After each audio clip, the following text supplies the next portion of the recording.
제가 이제 카이저에서 한 35년 있었는데요. 그때 제가 한 일 중에 한 가지가 우리 과에서 모든 정신과 의사들이 모여가지고 Continuing Education 컨퍼런스를 했습니다. Inside the Department에서.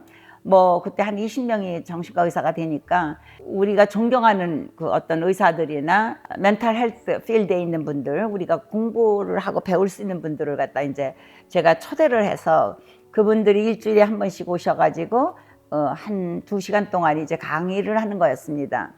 그때 제가 이제 많이 모셔온 분이 2분 있습니다.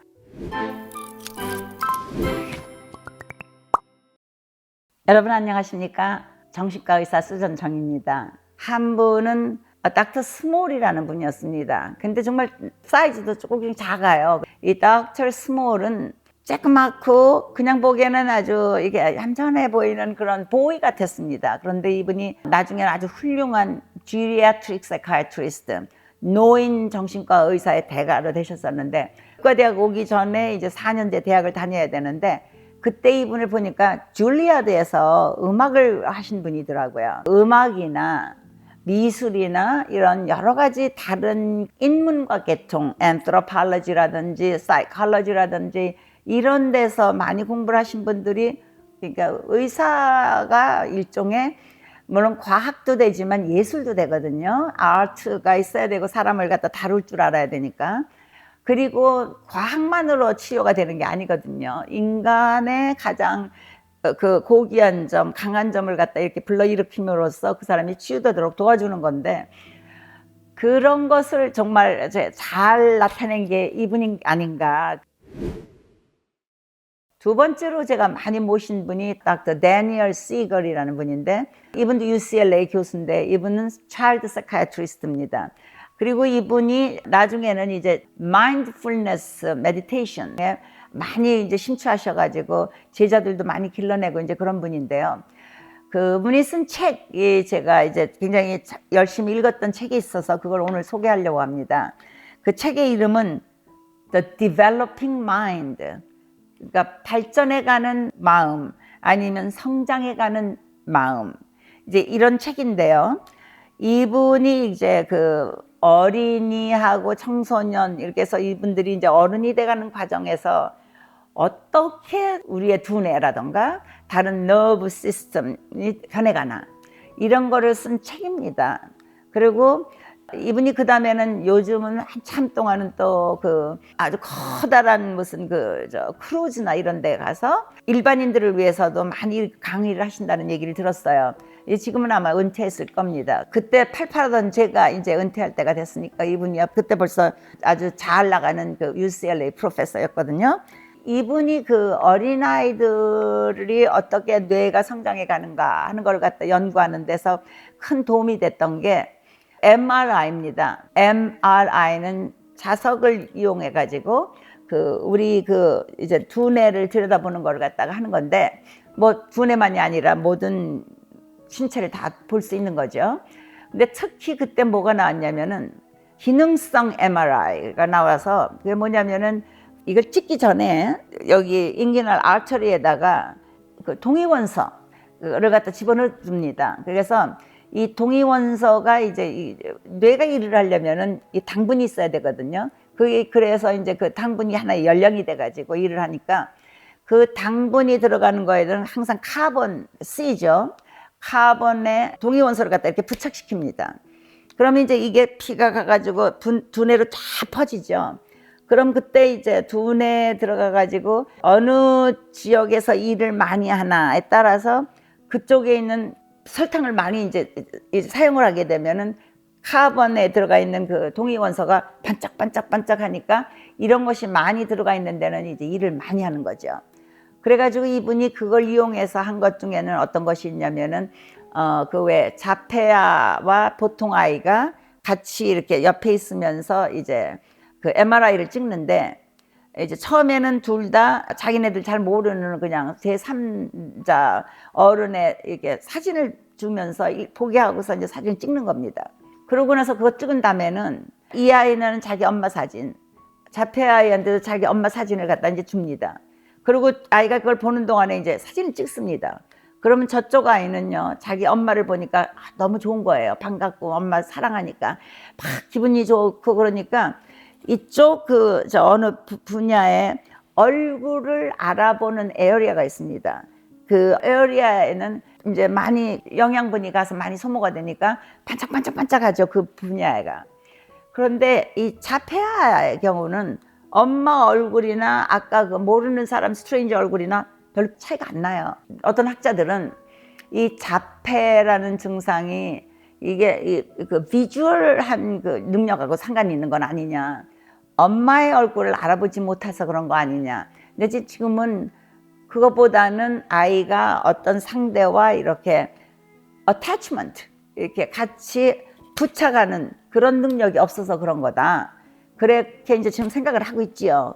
그런데 이런 엄마와의 그 부착할 수 있는, 엄마를 있으면 모든 세상이 다 편안해지는 그런 느낌을 가진 아이들은 나중에 어른이 돼서도 누구를 사귈 때 뭐 이 사람은 나한테 잘해주겠지. 그러나 어렸을 때 만일 엄마나 아버지한테 계속 학대를 받았다든가 버림을 받아가지고 딴 데 이제 버려졌다든가 이런 아이 같은 경우는요, 이 세상을 믿을 수가 없을 거 아닙니까? 그러니까 누구를 봐도 믿기가 힘든 거죠. 사람을 사귈 때 믿지를 않으니까 깊이 들어가지도 못하는 거고요. 인간관계에 굉장히 큰 문제가 오는 거죠. 우리의 두뇌에 이 지금 그 펑셔널 MRI 통해서 이제 하는 걸 보면은요, 아이가 이제 처음에 태어났을 때는 엄마가 안 보이면 이건 세상이 끝입니다. 왜냐면은 엄마는 나에게 젖도 주고 잠도 재워주고 기저귀도 갈아주고, 엄마는 이 모든 우주를 대표하고 나는 엄마하고 같은 사람으로 생각을 합니다. 아기들은 하나예요. 그리고 하나였던 나가 엄마로부터 차차차차차 떨어져 나가서 하나의 개체가 되는 거는 대개 1살 반부터 2살 사이, 어떤 때는 2살 반 사이, 그러니까 1살 반부터 요때 나는 나고 엄마는 엄마다. 엄마는 어디에 있지만 항상 엄마는 돌아온다. 그래서 엄마는 안 보일 수도 있지만 그렇다고 해서 엄마가 없어지는 건 아니다라는 걸 느끼는 것이 거의 2살이 돼야 됩니다. 이런 식으로 이제 두뇌가 조금씩 변해가는 과정인데, 그 과정 중에서 전두엽이 참 중요한 일을 합니다. 왜냐면은 우리가 태어날 때 애기들이요, 림빅 시스템이라고 그래가지고 이 감정뇌는 가지고 태어납니다. 그리고 또 그 밑에 있는 숨골에 있는 브레인 스템, 이거는 가지고 이제 태어나요. 그 두 가지만. 그러니까 애기들이 이제 처음에 태어났을 때는 개나 고양이나 뭐 사자나 이런 mammal, 그 포유동물하고 다를 게 없습니다. 걔네들도 숨 쉬고 호흡하고 체온 조절하고 혈압 조절하고 이런 4가지 기능을 하는 그 숨골은 다 있습니다. 그 다음에 꼭 좀 올라가 가지고 이제 여기 그 림빅 시스템, 그 감정뇌에는 배고픈 거 알고요, 몸에 고통이 오는 거, 아픈 거 알고요, 그 다음에 위험이 있을 때 fight or flight, 도망가지 않으면 싸우는 거, 이거를 할 수 있는 걸 가지고 태어나는 겁니다. 이 감정뇌는요, 살아가기 위해서 필요한 서바이벌에 필요한 그런 뇌입니다. 아기가 처음에 이제 이거 2가지 가지고 태어났습니다. 그리고서는 그 다음에 이제 아기가 엄마한테 이제 안기고 엄마 쳐다보면서 우유 마시고 젖 빨고 이러면서 뭔가 이제 여기 전두엽이 조금씩 이제 성장이 시작되죠.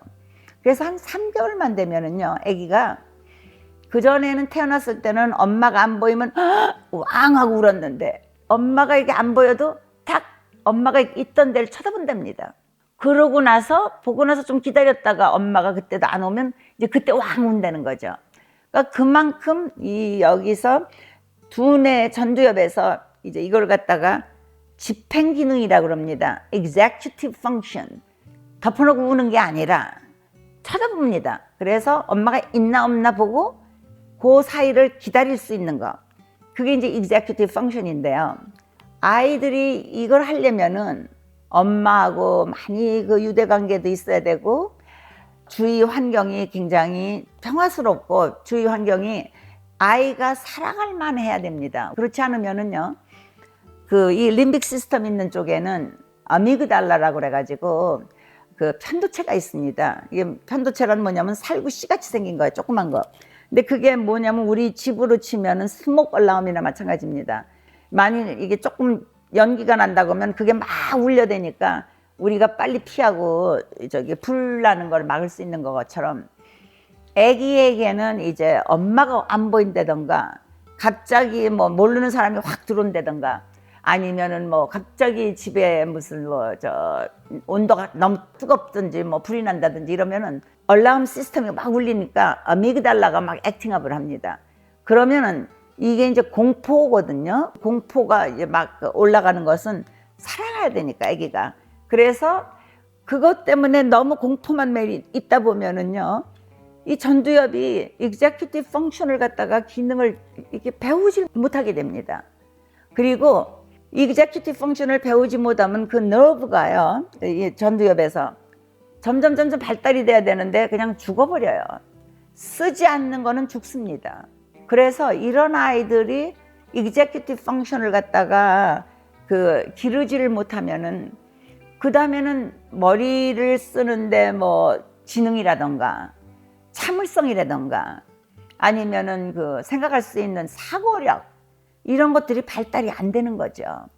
그래서 Developing Mind 이 책에 의하면은 아이가 이 attachment 돼가지고 세상이 편안하고 이렇게 누구나 트러스트 할 수 있고 그러면은 어른이 됐어도 항상 엄마하고 느꼈던 그런 충분한 relaxed feeling, 사랑하는 feeling이 다시 생기기 때문에 사귀기가 쉽고 사람들을 믿고 그러는데 어뷰즈를 당했다던가 아니면은 버림을 당했다던가 아니면은 아버지가 엄마를 갖다 어뷰즈하는 걸 너무 애가 봤다던가 그러면은요 이 편도체가 계속 활성화돼 있어가지고 이쪽에서 전두엽이 일을 할 수가 없습니다. 그래서 그런 점에서 많이 이게 떨어지게 되죠. 뒤떨어지게. 그리고 그런 애들이 나중에 이제 트라우마도 많이 있고 생각하는 것도 뒤떨어지게 되고 그래서 이 어린아이들이 디벨로핑 마인드를 갖다 도와주기 위해서는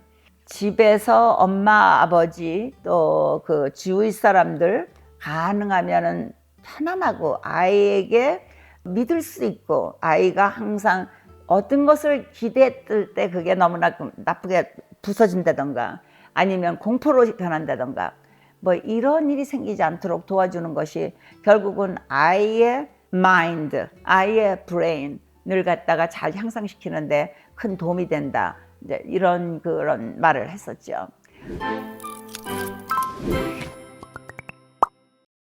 좋아요와 구독 눌러주시고 알람 설정해 주시면 감사하겠습니다.